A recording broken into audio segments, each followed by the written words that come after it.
Welcome to Inspiring Charlotte. I'm Lori Zanino. And I'm George Plumides. And today we're going to be talking about window treatments, which is something that Finishes a room. Yeah, it does definitely finish a room. And people don't, it's kind of like an afterthought, but it really shouldn't be an afterthought. Yeah, it's funny. I'm dealing with clients now. I've got a couple of homes I'm working on that we're doing window treatments, and they keep sending me things from online. Well, I can order this and I can order that. I'm like, you have 10-foot windows.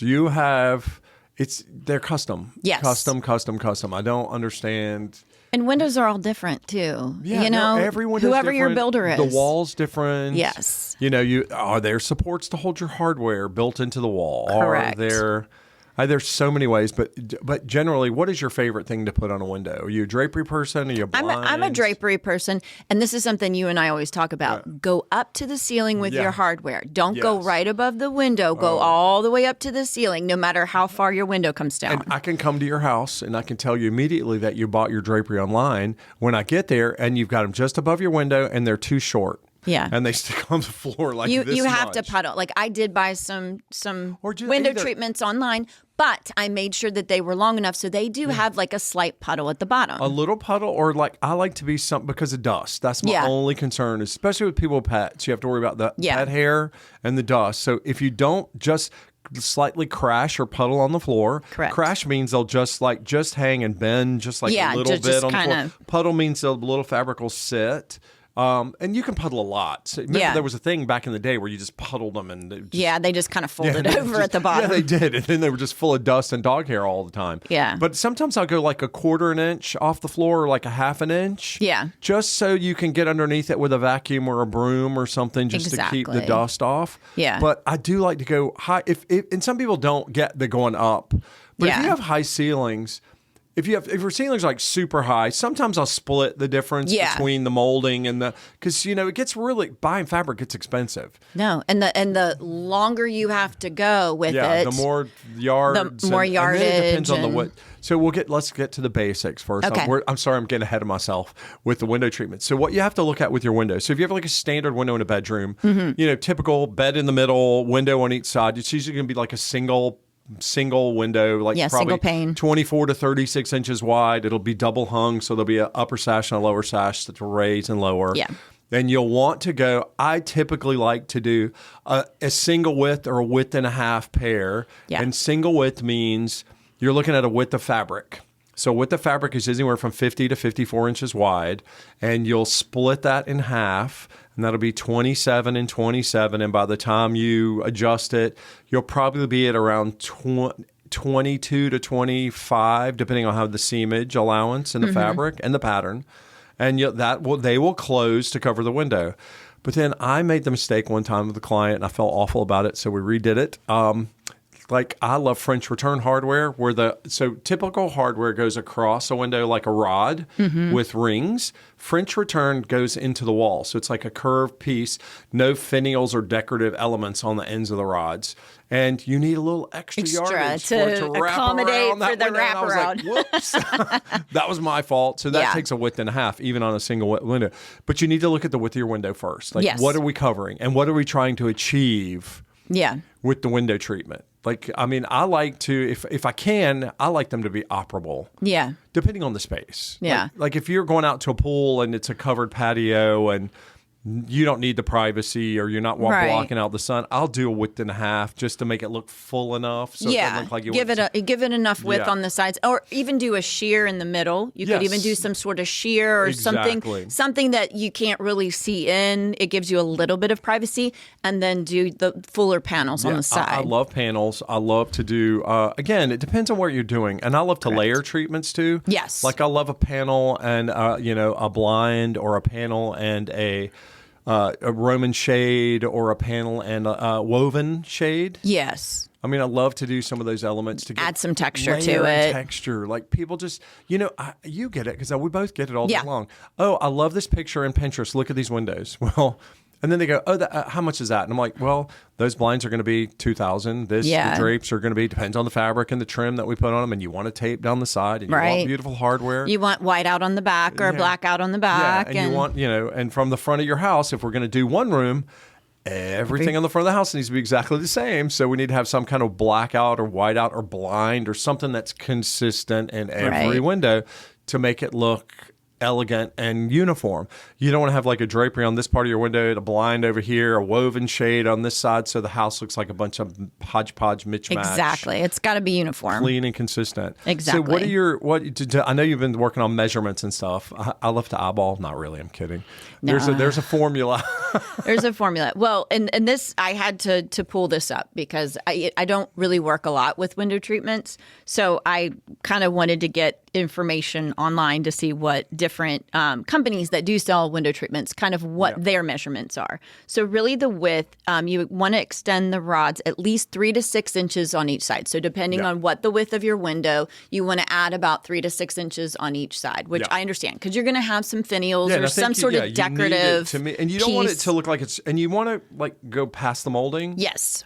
Because some people just like to put it right. And again, that's when you can tell somebody's ordered something from online and they didn't measure properly. Right. Because the draperies just stick right beside the molding. And it looks, if you want it to look like, even if you're doing it on your own, and I have no problem with people that want to do things on their own. I think it's great that you even take an initiative. But if you want it to look like a designer's been there, you need it to extend past your molding. Yes. And you need it to seem, and when you put the panels up, people order, I got single width panels and just going to be inoperable. But if like you've got sliding glass doors and then windows, and you don't put little skimpy single width panels, no, it looks cheap and it looks. You want something that kind of folds and kind of has some movement to it. It needs to be elegant. Yeah, and so when you're measuring, not only do you need to take the 6 inches or. Sometimes you have to deal with, they've got existing artwork hanging on the wall. Exactly. Or there's a light switch they don't want to cover. Right. Or there's an alarm panel. Or my favorite is when builders put a freaking thermostat next to something and you're like, why is the thermostat there? It makes no sense. It makes no sense. But you need to think about that when you're doing that 3 to 6 or whatever you feel like you need to do on either side. And minimum 3 to 6 inches. Minimum 3 to 6. And so your panels, like you were saying, need to be like 1.5 to 3 times the size of the width of the window. Yes. So because you want them to kind of fold and have the nice pleating. You want them to look full. Yeah, you want them to look full. Even if they're, like you said, inoperable, you just want them to look full. When you've got these chintzy little thin panels on each side, it just looks like you spent no time. Well, and that's the other thing with pre-made stuff that you order online too. Like when you have a custom pair panel, you go into some people's homes and you go like, "Oh, why don't my draperies look like that?" Theirs are so well because what makes a good panel is if it's lined, one on the back, and depending on your front-facing fabric, the fabric that shows into the room.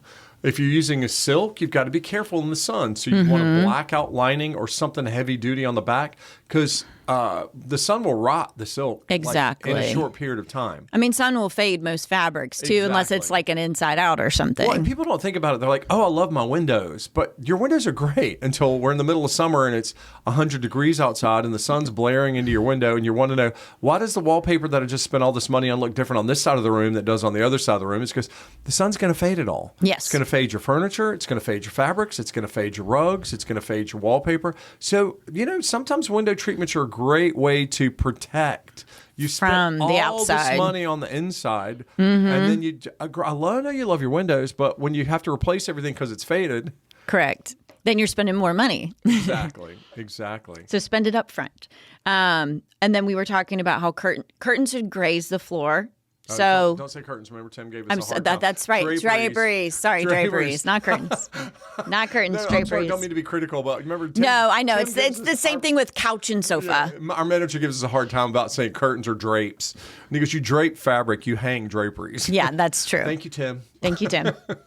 And then also for valances, you want the length to be about 1/5 to 1/6 of your total drapery too. Yes. So if you do some sort of valance or some sort of cornice board or something at the top. Yeah, I do. Every now and then I like a cornice. It adds a little. And it depends on the architecture in the home. Drama. Yeah, it does. It tends to be more formal. Yes. And I've seen it in a little bit more traditional sense where they do maybe take some beautiful fabric and maybe even use some bullion fringe with it. Yeah, no, totally. Trims to me on drapes are hot again. Yes. The one I can't get behind, and I'm not going to point out who in our store that we work with tried to prove to me that we're showing up in magazines, or Swags and Gerbeaus, those where they drape the fabric. So look, it's back again. and I'm like, I don't care if it ever comes back. It will never be in a project I do. Yeah. Never, no. ever. I agree ever with again. you. They are just dust collectors. Yes. And I'm done with it. Yes. To me, it's a simple. But I tell you what I do more of now is just a simple panel Yes. with a beautiful tape and some clean hardware. It's timeless. It works in every look. Yes. And if you want to come back later and put a valance and dress it, or do a beautiful bullion or tassel, or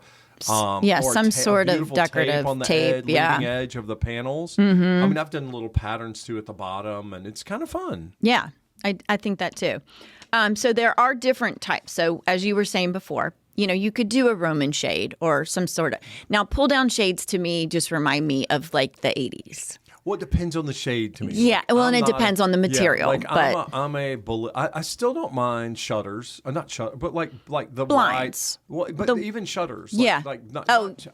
My brain just went blank. Not shutters, but plantation shutters. Yeah, plantation shutters. Which is not a word we should be using. I'm say shutters. Yeah, shutters. Shutters I love because you can do them in different widths, and so when you open them, and I love too when you can split them like in a bathroom. Yes, where the lower half can be closed for privacy, but you can open the upper half. You still have some sunlight coming in on the top. Yeah, and I'm also a big fan of. I do love woven shades. Yes, because they work like Romans, and a Roman shade is a shade that goes up into itself. It kind of stacks as you pull it up, and it gets a really pretty effect when you pull it. Yeah, but they have the top down, bottom up Romans, where you can lower the top half and let light in, and leave the bottom closed. I love that, especially in a lot of the new neighborhoods, the neo-traditional neighborhoods, the houses are really close together, and you want light, but you can see your neighbor's like bedroom across the street. Right. So you want a little privacy in it. It helps. Yeah. You definitely do. It's just really nice. Yeah. And then, of course, your typical drapery panels look very elegant. This talks about cafe curtains, which are like kind of the half curtains. I'm getting ready to do some of those. Are you? Great, great. Because I have not seen those in a while, so I wanted to get your take on that. Well, and I've got a client that's got a beautiful bathroom, and we were. In fact, I'm going to her house Wednesday to discuss it. She's got a gorgeous bathroom, and they have old like little shutters with the little tiny. Yes, and they're beautiful, and it's fitting with the house, but. The way we've kind of redone things, it kind of dates it. Yeah. She hates that she can't get sun in. She likes the light. Yes. So I think we're going to do some kind of really beautiful sheer, but because it gets a lot of afternoon sun, or morning and afternoon, because it's pretty wide open, we're going to do like a sunbrella fabric. So good. Like an indoor-outdoor. Yeah. By the sun if you're not careful. Exactly. Yeah. So we're going to do like just about a halfway, a really pretty simple rod with some beautiful, simple sheers, just so she can have light and still not feel like she's in a, like... It's just a lot. Yeah. It's a lot. No, and I don't it is. Again, I don't mind shutters, and I don't mind real wood blinds. Yeah. I'm not a fan of, we have a friend that works with us. We won't say your name, but you'll know when you hear us. He loves the little 1-inch aluminum blinds. No. These will never be a thing again. I don't care. Tell me, you can criticize me all you want. Nope. I will say I did buy the kind of faux wood. I don't mind those. They're thick. They are easy to clean, but I avoided the aluminum ones with my life. My apartment in Uptown has those because it was built in the early 2000s, and it's God, that sounds like a long time ago. And they are like, and the windows are kind of a bronze because I'm in a mid-rise. I'm on the 8th floor, and so they tried to match them too. And they are awful. They bend. They stay dusty. They're hard to clean. It's like the apartments you used to live in your 20s. I wish I could rip them all out. Yeah. Now, I've got drapery I want to hang in there, and I'm like, oh, do I really want to go to all the trouble? To take them out? Because you're going to put them back when you move out someday. Anyway, but it's fine. But I don't mind like the different, and I love to layer them too. Yeah. I love to put the blinds behind drapery panels. I love to put wovens behind. And I love Roman shades kind of on their own in places like small windows and air. Oh, yeah. It's like in a little kitchen, if you've got like a little window over your sink or in a corner or something. Well, because it's me though, and I don't know about you. I like, especially you're in a ranch. You have one floor. I have one floor. Yeah, like I grew up in a ranch home, and I like the idea that you could have a little privacy. Yeah. I like the light when it's the daytime, but at night, I want to close it. I don't need to look outside, and I don't want anybody looking at me. And I mean, I have a big picture window. I have a huge backyard with a big picture window, very private. I just have drapery panels on each side because I want to be able to see out. you know. But other windows, the bedrooms obviously have blinds. If you had neighbors right behind you, though, with a big window, that's where you could do a cafe curtain to give you half privacy. And I know it's like an old-fashioned thing. Well, like I've got a good friend that has a place in Charleston. And he has this little weird window in his kitchen that's right beside the stove. And he bought the coolest little cafe curtain and put it in this little window. And it's such a neat idea. And I think that is a great idea. I never thought of this little, these little random windows. Yeah. Like that, just a little privacy, but you still want some light. And to me, with window treatments too, it finishes. I can tell when people. Two things finish a room for me: hanging artwork and window treatments. I agree. Draperies, blind, whatever. It just makes the home look finished. I know. Yeah, it does. Because you'll go into these homes. We do it all day long. These people buy these beautiful new homes, and we put the furniture in, and they're like, "I just feel like it needs something." And I'm like, "We don't have anything to soften." And I will say, window treatments, especially draperies, are great for noise. Yes. And to soften a space. Because I agree. When you're looking at just like wood floors, plaster walls, moldings, hard, like especially in a dining room. Everything's like so hard table, buffet. Hard surface. And that fabric of your drapery softens everything. It makes the room warmer. It does. It really does. And again, I tell you too, another thing with draperies, especially if like a big window like you have, and I mean, I know you don't have an issue with it because it's your backyard and there's nobody back there, and you'll have a dog that barks at them if they do. I like the fact that, draperies are great for insulators against cold windows. Yeah, exactly. In the winter. Blinds don't stop cold air from coming in like window treatments will absorb and block the air, which is nice. It helps with the weather, and it helps with, to me, even the heat. They'll block out heat too, especially if you use blackout lining. Yes. And actually lately, because all the new blackout linings look like just regular, they used to be kind of rubbery, which I hated.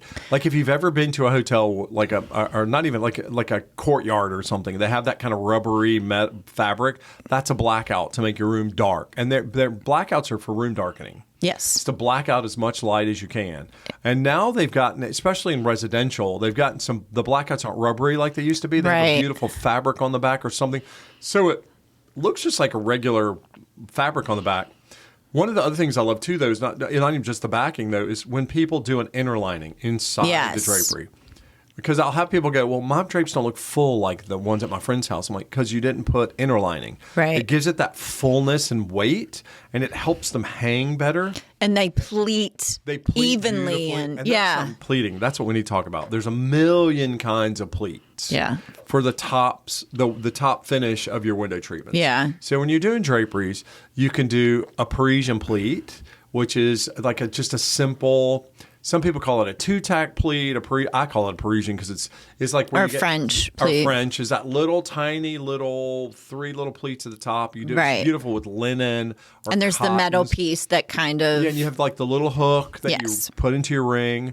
Then you have a goblet pleat, which literally looks like a goblet, like it hold, like almost like a flute, like a champagne flute with some pleats.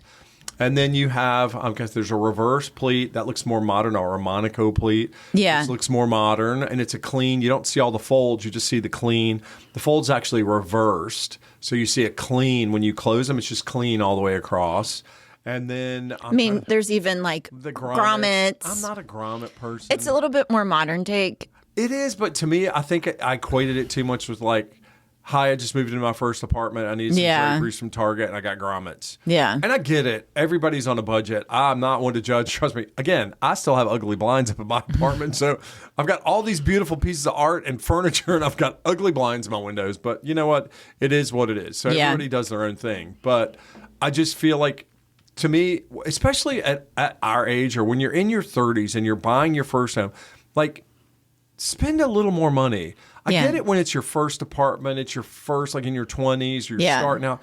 But I hate to go into some of these houses and you're like, you're in $1 million home and they have grommet panels. I'm like, this looks like something from your first college apartment. No, you're too grown up. Yeah. Have you seen those Instagrams where they're like, this age, this dates you. Like, you don't need a futon at your age. You don't need grommet panels. You don't need like IKEA snap together furniture. Like, you bought this beautiful home and now you're just throwing crap in it to be throwing crap in. I'm a true believer of, I leave a room empty until I can find exactly what I want to go in it. Which makes sense. Yeah. I can't. It just, when you see it, when we go to these houses, they're like beautiful homes, and they have like 2 rooms that are full of gorgeous things. And then you like. And then there's like a dining room with like old Pottery Barn stuff. I hate to say that, but I did go into one recently, and the furniture was just so outdated, and so like they really need to refresh in that room. Yeah, exactly. And you're like, and then that's where the window treatments come and finish that whole space. Yes, exactly. And I just don't think people think about it. No,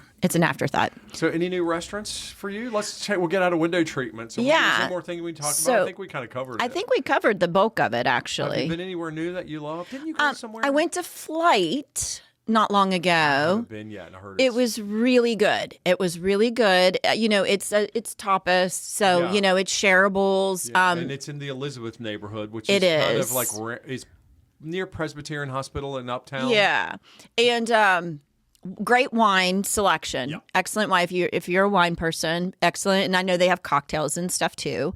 But yeah, it was great. Yeah. I think we got like the fried artichokes, some ricotta with Calabrian chilies. Yeah, they just shareables, and they do wine flights as well if you wanted to try a couple different wines. And I know I did speak to one of the managers there, and they'll be doing like wine tastings and wine pairings and stuff like that. My daughter had been there, and she said it was just wonderful. Yeah, it was great. It was great, and the service was impeccable. And even the from a designer standpoint, the interior was beautiful as well. They did a great job with that. I'm old, and I grew up here in Charlotte, and that was old Stanley Drugstore. That strip shopping center's been there for probably 75, 80 years. And when they were redoing the shopping center, they uncovered the front, and there was the old Stanley Drug sign that had just been covered over. And I love the way they've redone that whole strip. Yeah. It's got some really, you've got Puerta, I think, is there. Puerta's there. There's a Starbucks. I think Crunkleton's still there. Crunkleton's still there. And then you and I went for lunch the last time. You had never been on the That's Rosemont, right. Across the way to Rosemont. Part of Crunkleton. Yeah, that was great. One of my favorite little like brunch, the best chicken salad sandwich I have put in my mouth in a long time. Yeah. Like I crave it. I could go back and get it today. What did I get when we were there? That was really good too. I think I got... You got one of the chicken sandwich. I think I did a chicken sandwich. The grilled chicken sandwich was it's delicious. It's a little neighborhood spot in Elizabeth where you can grab bottles of wine and food to go, but it's a great place just to chill. And they have a great little bar, and they open up like a garage door to the patio. And it's really, and across the street is it Kennedy's? No, it's not Kennedy's anymore. It used to be. Can't remember what it is now. It's a great little walkable neighborhood, and then. I've kind of been eating at Matador a lot lately. And that's over on South Boulevard. Yeah. It's in again next Monday. I was going to say, isn't that in like an old fire station? Yeah. He's done it. It's a really cool little spot. It started off a little slow, but I think it's really picked up, and the food's just getting better and better and better. And the tequila selection is off the charts. Well, I want to talk about something else because there's a lot of buzz around all the Michelin star stuff. Yeah, it's kind of cool. Yeah, so there's a lot of get into counter, but that's impossible. Yeah, I've heard that. Yeah, I had some friends that tried to go, but then you've got all the Michelin that were recommended. Yes, I mean Custom Shop. I love. I've eaten there a million times. It was a Michelin recommended. Well, and I'm also seeing because this is probably already aired at this point, but. The new season of Top Chef is I watched it last night. Shot here in Charlotte. So y'all will get this. It's already done probably by the time you get it. But I also saw where a lot of where Tom Colicchio and Gail and Kristen Kitsch ate around Charlotte too. So it's Custom Shop. Oh yeah, they did. And then Albertine. I watched part of it this morning. Yeah, so, I watched the beginning. I watched it last night, and I thought it was fun. One of my favorite restaurants in town, Stagione. Their head chef. Who actually works for 2 Michelin star restaurants is in the competition. She did not have a good first night. No, but that's okay. Don't ruin it for me because I haven't seen the end of it yet. She's good. She's good. But I hate to see the only hometown girl. Yeah, but they did eat at La Belle Helene. Yes, and Jamie, who was the head chef, who was previously on. He was All Stars and Top Chef. And they ate at his restaurant last night. It was kind of cool. I tell you, I was worried. I mean, only because every time I being a native of Charlotte and growing up here, and I just remember every time they would show Charlotte, you'd see like the two buildings. Yeah. Well, now we've got a skyline, and it's a city. And it was cool. The shots of the city are just beautiful. And going through the neighborhoods and shopping at my neighborhood Whole Foods uptown and watching them shop. I wish I'd have known they were there. I'd have gone to the grocery store. And I'm sure they're probably going to go up to like Kindred up at the lake and stuff like that. I was looking it up last night.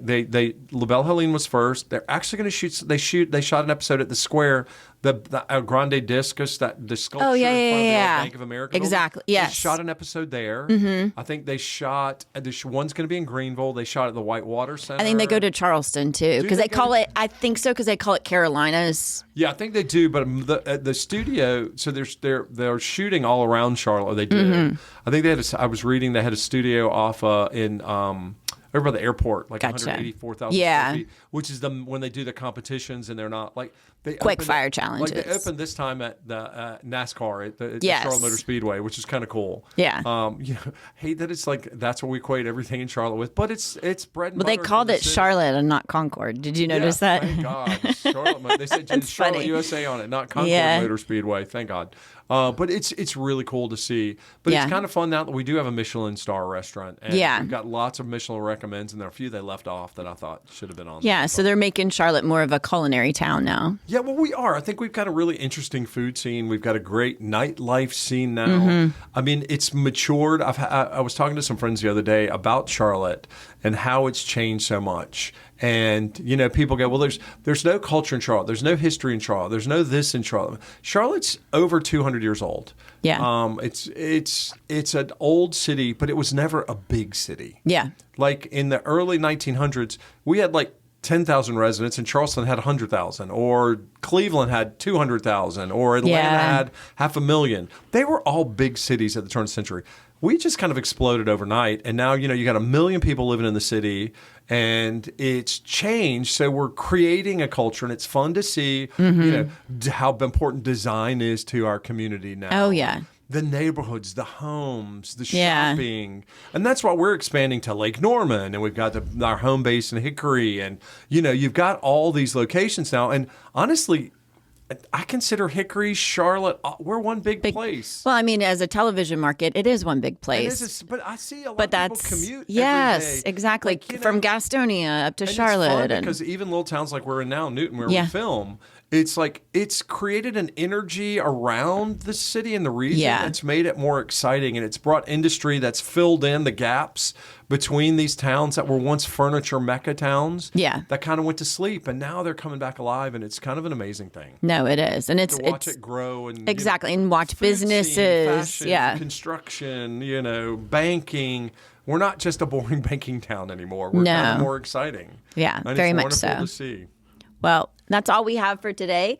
Thanks for joining us. I'm Lori. And I'm George. You can find our podcast anywhere you find podcasts, or at inspiringscharlotte.com, or on our website, goodshomefurnishings.com. You can find a link. And we want to thank you, and we'll see you again next time.